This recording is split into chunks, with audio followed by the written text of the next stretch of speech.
Hey guys, welcome back to my channel. So today we'll be learning how to make a jumpsuit using freehand method. I almost made mistake but found my way out, so let's get started. So this is what we'll be using. I used 3 yards of chiffon, and that part is my 1 inches for seam allowance, and then you have to place the front, making sure it's touching that back line.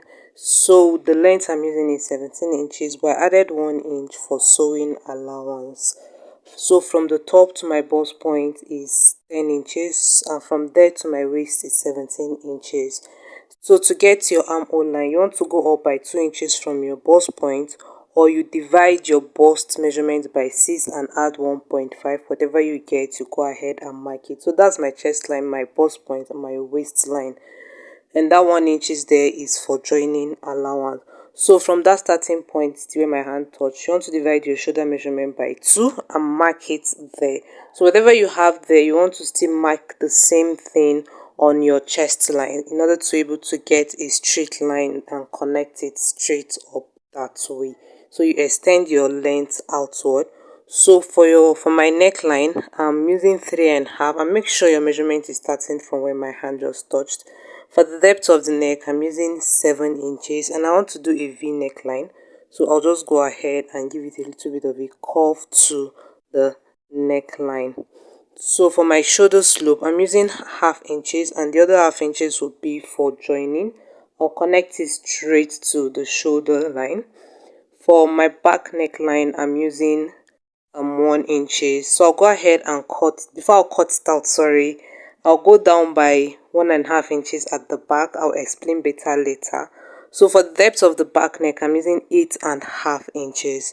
So before we continue, I'll just go up by 2.5 inches for my armhole tightening and open it up by 0.5 inches, or you can just get a midpoint to get your armhole tightening. So to get your proper armhole curve, I'll divide my bust measurement by 4 and mark, and that will help me to connect my armhole properly. So I'll just go ahead and divide my bust measurement by 4, mark it. You can just do your waist, but I'll be adding that to this. So that is 4 inches, and I'll open it up by 0.5 on both sides, and I'll go ahead and take my waist measurement, return the 1 inches for that. I'm going to add it back to the waist measurement before adding my ease allowance, and the ease allowance I'm using is 1.5 inches. You can use 2 if you want. So 1.5 is what I'll mark all the way down and connect it up with a straight line. So before I'll cut this part out, I'll just mark that 1 inches behind for the back neckline, and then I'll go ahead and cut out the dress. So I'll cut only the front neckline, please, before we cut out the back. So before we cut it out, I want the back to have a little bit of opening. So I'll take that 3.5 inches neckline and mark it downward this way, and go ahead and connect it with a curve to that 1.5 inches I went down with earlier at that point there. So this is the back neckline I want to have. So this is what we'll be cutting out, and the neckline as well.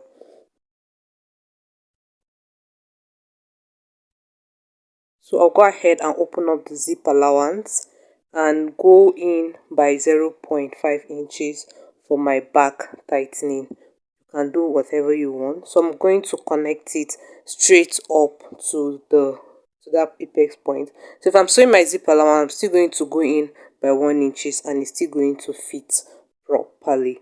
So this is what we have for the front and for the back. So quickly to the lower part. So I went down by 0.5 inches here. So that is what I'll be using to join it to the half length. So my measurement is starting from that chalk downward, and my half length is 17, and the full length I'm using is 60 inches, but I added extra 8 inches to it. So it's better I have it in excess, and I can reduce it. If it's short, it's not final, but it's more final when it's full. So to get your crotch length, we will be dividing our hip measurement by 4 and add 2 inches to it. Whatever your hip measurement is, divide it by 4 and add 2 inches, because this is a jumpsuit. So mine was 12 and I added extra 2 inches, that made it 14 inches. So my crotch depth is 14, so I'll mark it across. So from my starting point line to my hip line is 9 inches. I'll mark it across. From there to my knee length is 22.5 inches. So on my hip line, I'm going to divide my hip by 4, please, and then always make, and then I added 1 inches because I'm cutting directly on my fabric, so always add his allowance to yours. So I'm going to mark that 13 inches across to the crotch length this way. So on my waistline, I'm going to take my dart intake just the same way I did on the upper part, open it up by 0.5, take my waist measurement, return that 1 inches there, back there, and then go ahead and add my ease allowance. So from there, I'll connect it to the hip line, and remember the hip line, we divided our hip by 2 and then added 1 inch for ease allowance. So for your crotch extension, we'll be using the formula. You divide your hip measurement by 20. Divide your hip measurement by 20, whatever you have, you go ahead and mark it starting from that line. So you go ahead and curve it this way, just a little curve. Make sure your curve is not in excess. So from that crotch point to the starting point, you want to divide whatever you have there by 2, just to get a center line. Some of us are already familiar with this, but still hard to explain though. So you measure whatever you have there and mark it on the knee length and also on the floor length, so to have a midpoint, a crease line. So for your knee measurement, your round knee measurement, divide it by 2 and add 1 inches for ease allowance. You're cutting directly on fabric, always remember to add your sewing allowance to it. So I'll connect it up to the hip and then connect it to the crotch depth this way. So the same thing I have on my knee is what I'll be using on the floor length. My round knee measurement is the same thing I'm using for my ankle measurement. So I'll just take my basic measurement just to get my center line, divide it in 2, and then I have my 12 inches and do the same thing on the floor length. I have my 12 inches. I'll just go ahead and then connect it up to the knee length with a straight line. You can use your ruler or you can use your free hand, just the same the way I'm doing. I said it's a freehand cutting. So basically we are through with this front part. Don't make sure you don't cut out that part because that's what you'll be using to join your dress. So after cutting it, we'll just quickly pick just one of it to cut out the back pattern. So I'm sorry this part was a bit blurry, please. So I did the same 1 inches on the back part too, but we'll be doing a different method here, so pay attention. So from your starting point, you want to go in by 2 inches, 3 inches, but I did 2 inches, but 3 inches is preferable. So we're going to mark the same thing we did on the front part to get that box. So my crotch depth is 14 inches. I'll mark it. To my hip line is 9 inches. I'll go ahead and mark it. So from that starting, that white line there, you take your hip measurement, divide by 4 plus your 1 inches sewing allowance. So remember we used 13 for the front. So I'm just going to basically get my box. That's what I'm doing, but make sure your measurement is starting from that white line. So from this point here, you want to go in by 1 inches, and for the waistline you want to go in by 1.5 inches, please, and you go ahead and connect it straight up. So from that second line, that is where our measurement will be starting from. So to get your crotch extension for the back, divide it by 10 and mark it from the second line. So you want to connect it to the hip line on that second line, not the first one, please. Just pay attention. And on your hip line, you want to divide your hip measurement by 4 and add 1 inch for sewing allowance. So from that point, you measure whatever you have and mark the same thing on the crotch depth length. So take your dart intake and then take your waist measurements, return that dart back to your measurement and add your sewing allowance, and then I used 1.5 inches. And I'm going to go ahead and connect it to my hip line. So basically we are through. This is all. So you have to bring in the front part and make sure the starting point is sitting on that first line. Make sure it's sitting on the first line. Just watch closely and you would definitely understand more. So on your knee line, you want to add 1 inch sewing allowance all the way down and connect it to the crotch depth and the hip line. And go ahead and mark 1 inches all the way down for the back, and basically this jumpsuit cutting is absolutely ready.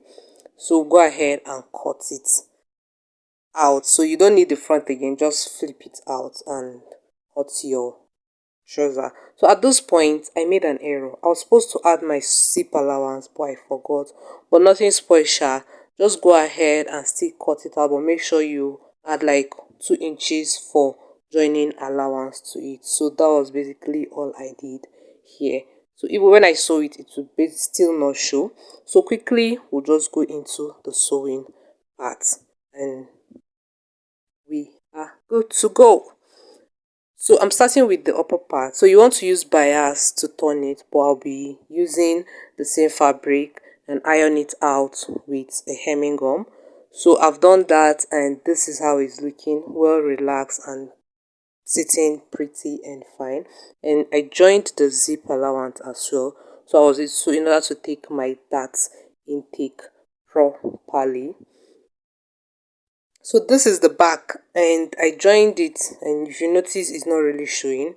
So quickly I'll go ahead and take my dart for the back and take my dart for the front part of the trouser as well. So I've gone ahead to do that and I joined it on this part for the front, and I did my dart intake of 5 inches for the front part of this trouser. And for the back, you want to measure where you want your zip to stop, and from there you sew it all the way down. And my back dart was 6 inches, please, downward 6 inches, and I've joined it on this part here. So quickly we're going to go ahead and open it up and bring in the half length from this, and then go ahead to join it on one side of the jumpsuit and join it on the other side of the lower part of the dress. So for the center part, make sure you pick the center for the front and center for the lower part and join it and align it together. And I've gone ahead to join both the front and the back. So quickly we'll go ahead and fix our zip for this dress. So this is sitting pretty and fine already. You want to shape it before sewing this middle part, or you sew this middle part before shaping it. It all depends on you, but I'll be shaping it first. So if you're shaping it and you have excess, don't worry, just make sure you align them together and still sew it. So I've gone ahead to shape my jumpsuit all the way down to the lower part of it. So quickly I'll go ahead and sew the center part all the way down to the length of the dress. So for my sleeve, I'm using 23, but I added 2 inches for folding allowance, and my calf sleeve is 4.5 inches downward. So on that line, I'm going to divide my round sleeve by 2 and add 1.5 inches sewing allowance. To my elbow, I divided it by 2 and added 1.5 inches sewing allowance. And my wrist, I did the same thing, but I'm using 1 inches for my sewing allowance. I'll go ahead and connect it with a straight line.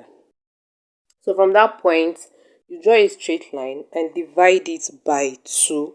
Whatever you have, just mark the midpoint, and from that midpoint you want to curve it up a bit to the starting point and curve it down a bit this way, and you can go ahead to cut out your sleeve. Most of us know how to cut a basic sleeve. So I'll join the sleeve to one side of the dress and join the other sleeve to the other side, and our dress is ready. So you want to hem it or you just want to fold it, whichever way is still fine. So this is the end of today's tutorial. I hope this was helpful and I hope you learned something. So please don't forget to subscribe to this channel for more videos. Thank you.